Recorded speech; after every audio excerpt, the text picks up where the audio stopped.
Do you stay or do you walk away? Do you push through the resistance or do you courageously quit and take a step back? On today's video, we are going to talk about exactly that, when to stay and when to walk away. And if you don't know, my name is Caleb, and I believe the world would be a much better place if more people quit.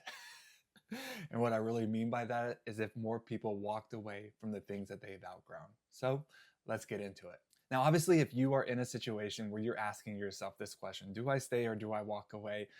Do I continue to push through the resistance or do I take a step back? Then you know that the answer is never as clear as we want it to be. Yeah, sometimes we come to these thresholds at life where it is very blatantly clear what life is asking of us.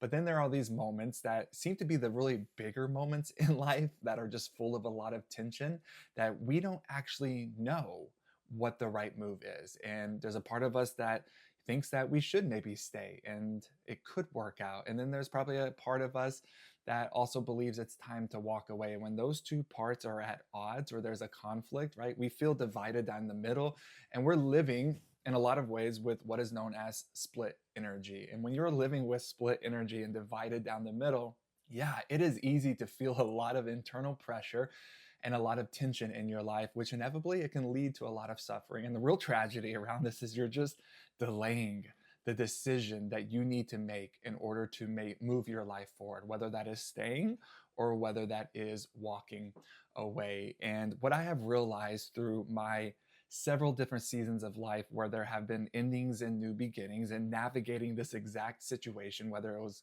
leaving the NFL, leaving the church, or even leaving romantic partnerships that I thought were going to be the one that would go the distance. What I have learned through all of these different life experiences is that there is a follow-up question that you can ask yourself, a deeper question.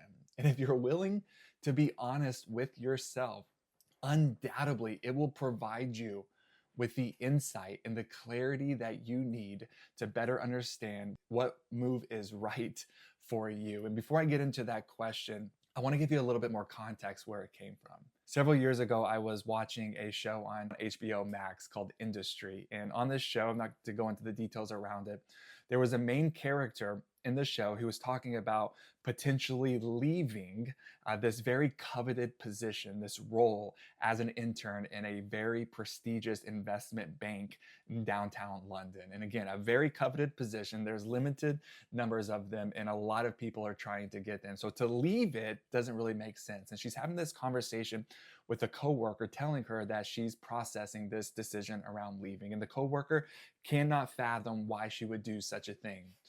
To walk away, it felt like weakness. It's like you might as well wave the white flag and say you don't have what it takes to make it here. And the main character who is processing this decision, she says a line in the show that when she said this, it suddenly made everything for me personally make sense around this moment in time when we're asking, should we stay or should we walk away?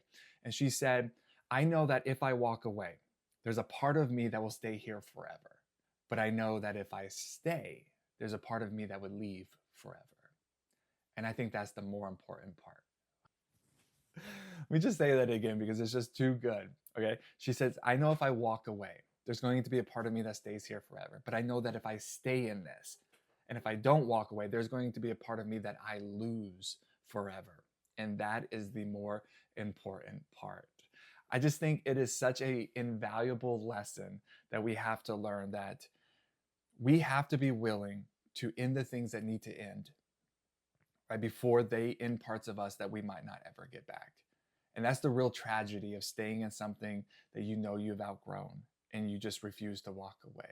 But what I also love about this conversation is that it gives us deeper insights into better understanding how we can navigate these very uncertain moments around, do we stay or do we walk away?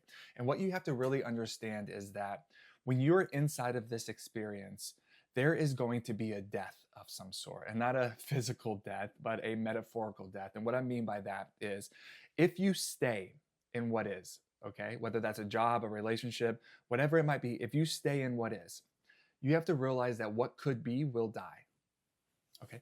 And if you walk away from what is, what you have to realize is what is currently will die.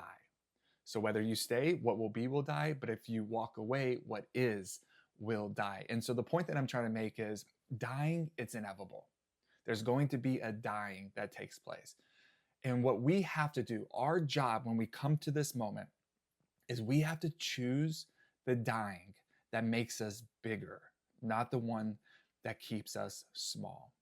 You know, when I was in the NFL and towards the end of my time in the league, all of this intense pressure was building in my life and it was creating a lot of internal suffering, which led to a lot of pain that in this season of life, I didn't have the intention, the awareness, or the tools, or really the vulnerability or the authenticity to heal that pain.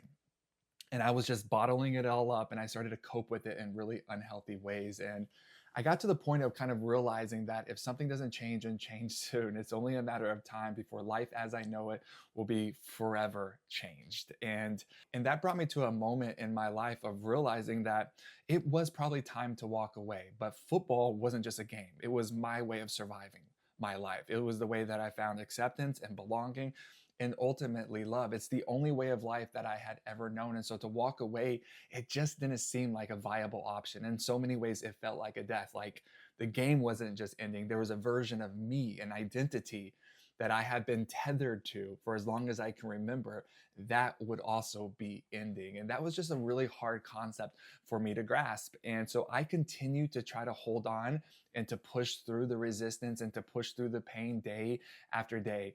And no matter how hard I pushed, I could never get to the other side. And I was forced with this decision. Do I stay or do I walk away? Because when I was processing it at the time, walking away, it genuinely felt like failure. It felt like weakness. But now, when I look at this situation through the context of this question, does staying make me bigger or does it make me smaller? Does walking away make me bigger or does it make me smaller? It is remarkably clear on the decision that is right for me at that time. And that is, I knew that if I stayed and continued to try to push through the resistance and make it happen, that was going to make me smaller because it was costing a part of me that I would never get back. But I knew that walking away, letting go, courageously quitting and surrendering and letting go of this identity so that I could begin to evolve and to grow, that is undoubtedly going to be the thing that would make me bigger. And it has. My entire life has expanded into something bigger, better, more expansive, more spacious, more alive than anything I had previously when I was in the NFL, all because I was willing to courageously quit and walk away. And so, what does it mean for you?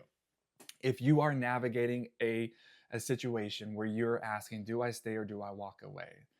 It's simple. Just ask, does staying in the relationship make you bigger or does it make you smaller?